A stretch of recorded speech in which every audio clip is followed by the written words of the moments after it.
భగవద్గీత 1వ అధ్యాయము. అర్జున విషాద యోగము. ధృతరాష్ట్రుడు పలికెను, ఓ సంజయ, ధర్మభూమి అయిన కురుక్షేత్రంలో కూడియుండి మరియు యుద్ధకాంక్షతో ఉన్న నా పుత్రులు మరియు పాండుపుత్రులు ఏమి చేసిరి? సంజయుడు పలికెను, సైనిక వ్యూహాత్మకంగా నిలిపి ఉన్న పాండవ సైన్యాన్ని చూచిన దుర్యోధనుడు తన గురువు ద్రోణాచార్యుడిని సమీపించి ఈ విధంగా పలికెను.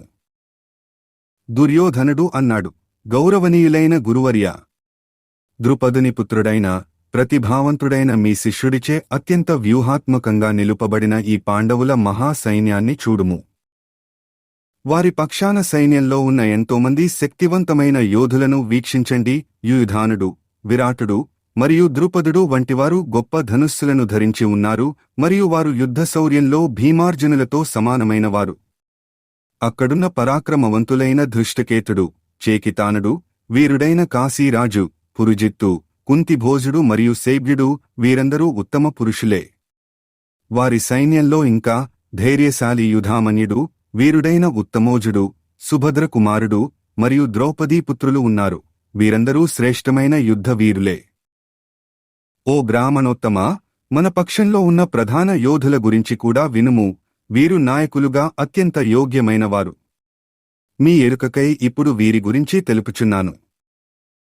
మీరును, భీష్ముడు, కర్ణుడు, కృపాచార్యుడు, అశ్వత్థామ, వికర్ణుడు మరియు భూరిశ్రవుడు వీరందరూ ఎప్పటికీ యుద్ధములో విజయులే. ఇంకా చాలామంది వీరయోధులు కూడా నా కోసం ప్రాణాలు అర్పించటానికి సిద్ధంగా ఉన్నారు.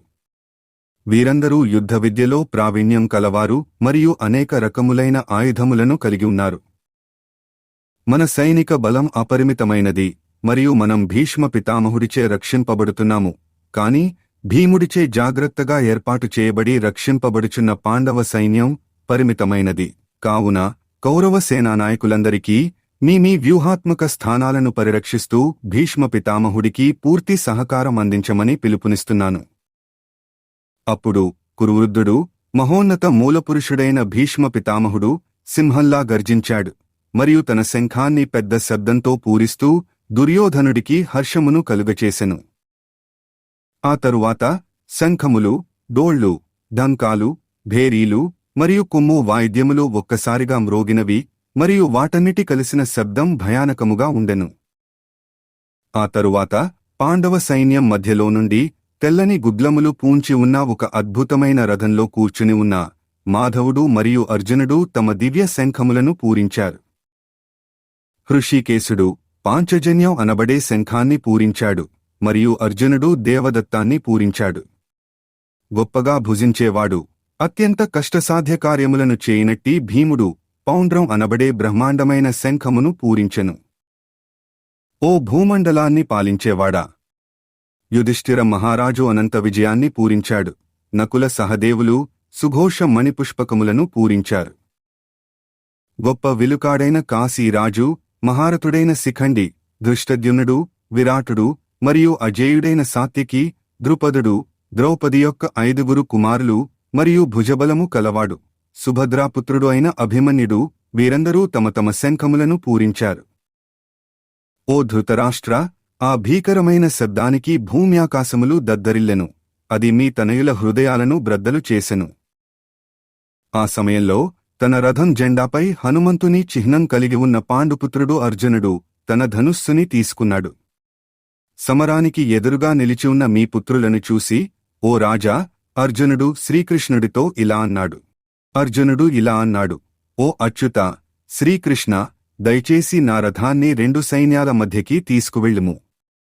ఈ మహాపోరాటంలో రణరంగంలో నిలిచియున్న ఎవరెవరితో యుద్ధం చేయవలసి ఉన్నదో నేను చూడాలి. దుర్బుద్ధిగల ధృతరాష్ట్రుని పుత్రుణ్ణి సంతోషపెట్టడం కొరకు అతని పక్షాన యుద్ధానికి వచ్చియున్న అందరినీ ఒకసారి నాకు చూడాలనిపిస్తున్నది. సంజయుడు ఇలా అన్నాడు, ఓ ధృతరాష్ట్ర, ఈ విధంగా నిద్రని జయించినవాడైన అర్జునుడు కోరిన విధంగా శ్రీకృష్ణుడు ఆ వైభవోపేతమైన రథమును 2 సైన్యముల మధ్యకు నడిపించి నిలిపెను. భీష్ముడు, ద్రోణాచార్యుడు మరియు ఇతర రాజుల సమక్షంలో శ్రీకృష్ణుడు ఇలా అన్నాడు, ఓ పార్థ, ఇక్కడ కూడి ఉన్న కురు వంశస్థులను చూడుము. అక్కడ 2 సైన్యములలోనూ ఉన్న తన తండ్రులను, తాతలను, గురువులను, మేనమామలను, సోదరులను, దాయాదులను, పుత్రులను, మనుమలను, మిత్రులను, మేనల్లుళ్లను మరియు శ్రేయోభిలాషులను అర్జునుడు చూచెను. అక్కడున్న తన బంధువులందరినీ చూసిన కుంతీ పుత్రుడు అర్జునుడు కారుణ్యభావం ఉప్పొంగినవాడై తీవ్ర దుఃఖంతో ఈ విధంగా పలికెను. అర్జునుడు ఇలా అన్నాడు: ఓ కృష్ణ, యుద్ధానికి బారులు తీరి ఒకరినొకరు చంపుకోటానికి పూనుకుంటున్న నా బంధువులను చూసి నా అవయవాలు పట్టు తప్పుతున్నాయి మరియు నా నోరు ఎండిపోవుచున్నది. నా శరీరమంతా వణుకుచున్నది, నా వెంట్రుకలు నిక్కబొడుచుకుంటున్నాయి. నా విల్లు, గాండీవం చేజారిపోతున్నది మరియు నా చర్మమంతా మండిపోవుచున్నది. నా మనస్సు ఏమీ తోచని స్థితిలో అయోమయంగా తిరుగుతున్నది. ఇక నన్ను నేను స్థిరంగా ఉంచుకోలేకపోతున్నాను. ఓ కృష్ణ, కేసి రాక్షసుడను సంహరించినవాడా, అంతటా అశుభ శకునములే కనపడుతున్నాయి. ఈ యుద్ధంలో సొంత బంధువులనే చంపుకోవటం వలన మంచి ఎలా కలుగుతుందో నేను చూడలేకున్నాను. సంక్షేమ ధర్మములు నశించిపోవును. ఓ కృష్ణ, నాకు విజయం కాని, రాజ్యం కాని, వాటివల్ల వచ్చే సుఖం కాని అక్కరలేదు. మనం ఎవరికోసమైతే ఇదంతా కోరుకుంటున్నామో వారే మన ఎదురుగా యుద్ధం కోసం ఉన్నప్పుడు రాజ్యంతో కాని, సుఖాల వలన కాని, ఇక ఈ జీవితం వల్ల కాని ప్రయోజనం ఏముంది?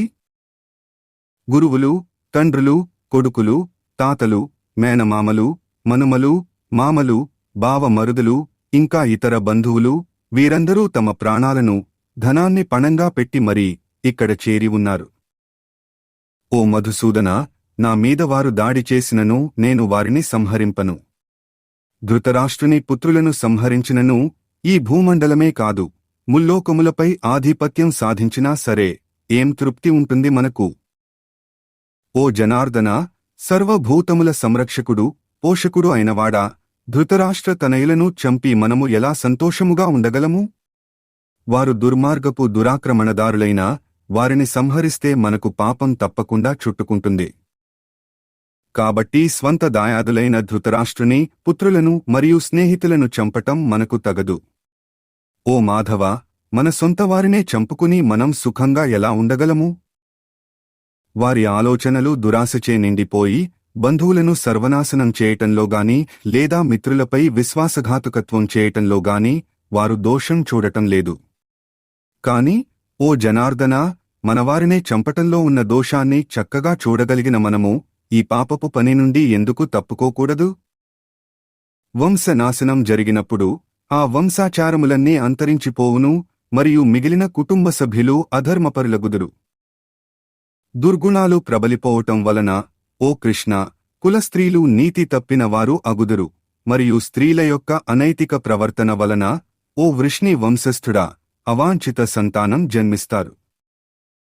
అవాంఛిత సంతానం పెరగటం వలన కులమునకు, కుల నాశనము చేసిన వారికి కూడా నరకము ప్రాప్తించును. శ్రాద్ధ తర్పణములు లుప్తమైన కారణముగా ఆ భ్రష్టుపట్టిన వంశ పూర్వీకులు కూడా పతనమౌదురు. కుటుంబ ఆచారము నాశనము చేసి అవాంఛిత సంతానం పెంపొందటానికి కారణమైన వారి దుష్టచేష్టల వలన అనేకానేక సామాజిక, కుటుంబ సంక్షేమ ధర్మములు నశించిపోవును.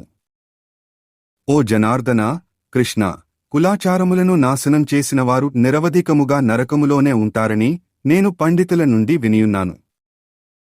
అయ్యో, ఎంత ఆశ్చర్యం! దారుణమైన పరిణామాలు కలుగచేసే ఈ మహాపాపం చేయటానికి మనం నిశ్చయించాము. రాజ్య సుఖములపై కాంక్షతో మన బంధువులనే చంపటానికి సిద్ధపడ్డాము.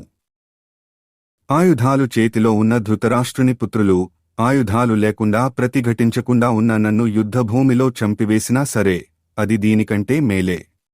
సంజయుడు పలికెను.